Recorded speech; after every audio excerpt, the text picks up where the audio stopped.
Hello বন্ধুরা, আজকে আরেকটি রান্নার পদ নিয়ে আপনাদের কাছে আসলাম। নিরামিষ আলুর দম আর আলুর পরোটা খুব ভালো লাগবে আপনাদের। তো প্রথমে আপনাদের এই জিরে, গোটা জিরে, কালো জিরে আর শুকনো লঙ্কা, এই তিনটে আমরা ভেজে নেব। আমাদের ভাজা মশলা প্রায় শেষ হয়ে গেছে। এই মশলাটা আমাদের খালি আলু পরোটার মধ্যে যে আলুটা দেওয়া হবে সেই আলুটা মাখবার জন্য এই মশলাটা। তো এখন আমরা এটাকে বেটে নেব।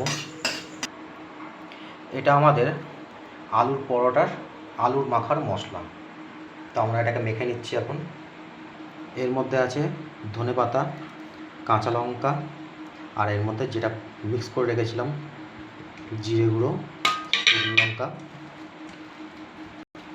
আর কালো জিরে দিয়ে এবার পুরো আলুটাকে ভালো করে মতো করে একটু মেখে নিচ্ছি।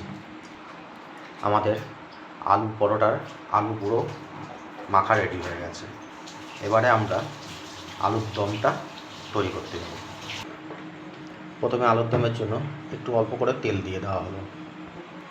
প্রথমে একটু তেজপাতা, এরপরে একটু গোটা শুকনো লঙ্কা, তারপরে একটু গোটা জিরে, এটা দিয়ে একটুখানি ভাজা হয়ে গেলেই এরপরে একটুখানি খালি আদা পেস্ট করে আদাটা দিয়ে দেবেন। তারপরে জিরে বাটাটা দিয়ে দেওয়া হলো, দিয়ে কয়েক সেকেন্ড একটু নাড়িয়ে নিতে হবে। এরপর একটু হলুদ অল্প করে, একটু লঙ্কা গুঁড়ো আর অল্প করে একটু নুন দিয়ে মশলাটাকে একটু ভালো মতো করে কষাতে হবে।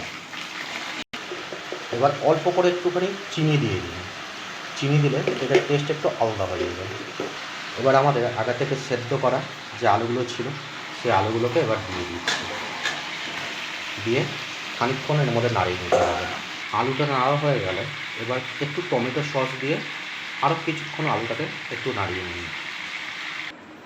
এবারে আমাদের আগে থেকে একটু ময়দা গামলার মধ্যে নিয়ে নেওয়া, সেটাকে একটু মেখে নেব। এর মধ্যে খালি একটু তেল, সাদা তেল আর কিছু না, আর পরে একটু খালি কালো জিরে দিয়ে এটাকে পুরো মেখে নেওয়া হবে। আমাদের আলুদম পুরো রেডি। এবার ওপর থেকে একটু ধনেপাতা ছড়িয়ে দিলেই আমাদের আলুর দম পুরো একদম তৈরি।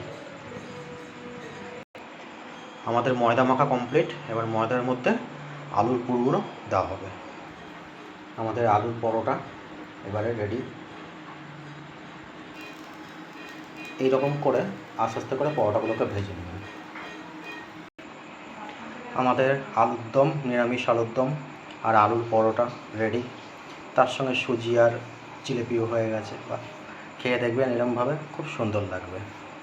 আর ভালো লাগলে একটি লাইক, একটি সাবস্ক্রাইব করে দেবেন।